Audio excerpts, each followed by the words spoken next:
ഇന്ന് നമ്മൾ പരിചയപ്പെടുത്താൻ പോകുന്നത് റിയൽമി 8 സീരീസിനെ കുറിച്ചാണ്. Phone, case, documentation, charger, type C cable. ചിലതിൽ ഹെഡ്ഫോൺ വരാറുണ്ട്, പക്ഷേ ഇതിലതില്ല. 30 വാട്ടിൻ്റെ ഫാസ്റ്റ് ചാർജറാണ് കൊടുത്തിരിക്കുന്നത്. ഇനി നമ്മൾ ഫോണിലേക്ക് വന്നു കഴിഞ്ഞാൽ ഇതിൻ്റെ ബാക്കിൽ കൊടുത്ത ഒരു ഡിസൈൻ ഡയറക്റ്റ് ടു ലീപ് കുറച്ച് വെറൈറ്റി ആയിട്ട് കൊടുത്താണെങ്കിലും എനിക്ക് പേഴ്സണലി ഇത് ഇഷ്ടമായിട്ടില്ല. പക്ഷേ ഇതിൻ്റെ ബ്ലാക്ക് കളർ എനിക്ക് കുറച്ചുകൂടി ബെറ്റർ ആയിട്ട് തോന്നി.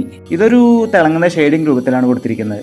പക്ഷേ എനിക്ക് തോന്നുന്നു 8 പ്രോയുടെ ഡാർക്ക് എഡിഷൻ ഇതിനെക്കാട്ടിലും ഒന്നുകൂടി ബെറ്റർ ആണോ എന്ന് തോന്നുന്നു. അപ്പോൾ ക്യാമറയുടെ താഴേക്ക് നോക്കുകയാണെന്നുണ്ടെങ്കിൽ 64 MB ക്വാഡ് ക്യാമറ എന്നൊക്കെ കൊടുത്തിട്ടുണ്ട്. തൊട്ടടുത്തായിട്ട് ഫ്ലാഷ് കാണാം. ഇനി ഫോണിൻ്റെ തിക്നെസ്സിലേക്ക് വരികയാണെന്നുണ്ടെങ്കിൽ 7.9 mm തിക്നെസ്സും 177 ഗ്രാം വെയിറ്റുമാണ് വരുന്നത്. റിയൽമി 8 പ്രോ 176 ഗ്രാം ആയിരുന്നു വന്നിരുന്നത്.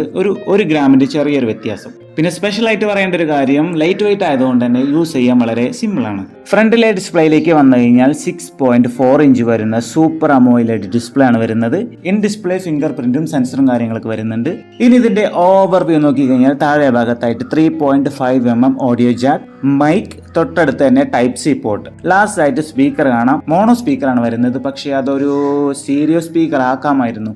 റൈറ്റ് സൈഡിലേക്ക് വന്നു കഴിഞ്ഞാൽ volume button and power button. Left സൈഡിലേക്ക് നോക്കിക്കഴിഞ്ഞാൽ സിം ട്രേ കാണാം. ട്രിപ്പിൾ കാർഡ് സ്ലോട്ടാണ് കൊടുത്തിരിക്കുന്നത്. അപ്പോൾ 2 നാനോ സിമ്മും ഒരു മെമ്മറി കാർഡും ഒരുമിച്ച് ഉപയോഗിക്കാം. ടോപ്പ് സൈഡിലേക്ക് നോക്കിക്കഴിഞ്ഞാൽ നോയിസ് ക്യാൻസലിംഗ് മൈക്രോഫോൺ മാത്രമേ ഉള്ളൂ. ഫ്രണ്ടിലായിട്ടാണ് പഞ്ച് ഹോൾ ക്യാമറ സെറ്റപ്പ് കൊടുത്തിരിക്കുന്നത്. ഇനി ഇതിന്റെ സാർ വാല്യൂ നോക്കിക്കഴിഞ്ഞാൽ 1.124 ആണ് ഇതിന്റെ head sir value. Body sir value വരുന്നത് 0.694 ആണ് വരുന്നത്. ഇൻ ഡിസ്പ്ലേ ഫിംഗർ പ്രിന്റും ഫേസ് ലോക്കും ഒക്കെ നല്ല ഫാസ്റ്റ് ആയിട്ടാണ് നടക്കുന്നുണ്ട്. ഇനി ഇതിന്റെ പെർഫോമൻസിലേക്ക് വന്നു കഴിഞ്ഞാൽ മീഡിയ ടെക്കിന്റെ G95 പ്രൊസസ്സറാണ് കൊടുത്തിരിക്കുന്നത്. LPDDR4Xന്റെ റാം ആണ് കൊടുത്തിരിക്കുന്നത്. 4GB റാം, 128GB ഇന്റേണൽ മെമ്മറിയാണ്. ഇന്റേണൽ മെമ്മറി 128 ആണെങ്കിലും പ്രോബ്ലം ഒന്നുമില്ല. നമുക്ക് മെമ്മറി കാർഡ് ഇടാനുള്ള ഓപ്ഷൻ ഉള്ളതുകൊണ്ട് തന്നെ നോ പ്രോബ്ലം. ഇനി ക്യാമറയിലേക്ക് വന്നു കഴിഞ്ഞാൽ ക്വാഡ് ക്യാമറ സെറ്റപ്പാണ്. മെയിൻ ക്യാമറ 64 MP ആണ് കൊടുത്തിരിക്കുന്നത്. ഫ്രണ്ട് ക്യാമറ 16 MP ആണ് കൊടുത്തിരിക്കുന്നത്. ബാക്കിയുള്ള ക്യാമറകളൊക്കെ യൂഷ്വലി കാണുന്ന പോലെ തന്നെ 8 MP wide angle, 119 degree wide photos നമുക്ക് എടുക്കാൻ പറ്റും. 2 MP black and white portrait സെൻസറാണ്. പിന്നെ മറ്റൊന്ന് 2 MP ഒരു മാക്രോ സെൻസറാണ് വരുന്നത്. റിയൽമി 8 പ്രോയും ഈ ഒരു ഫോണും നോക്കുകയാണെന്നുണ്ടെങ്കിൽ റിയൽമി 8 പ്രോയിൽ പ്രൈമറി ക്യാമറ കൊടുത്തിരിക്കുന്നത് 108 MP ആണ്. പക്ഷേ ഇതിൽ 64 MP ആണ് കൊടുത്തിരിക്കുന്നത്. ബാക്കിയുള്ള ക്യാമറകളൊക്കെ സെയിം ആണ്. ഇനി ബാറ്ററിയിലേക്ക് വന്നു കഴിഞ്ഞാൽ 5000 mAh ബാറ്ററിയാണ് കൊടുത്തിരിക്കുന്നത്. പക്ഷേ റിയൽമി 8 പ്രോയിൽ 4500 mAh ബാറ്ററി ആയിരുന്നു.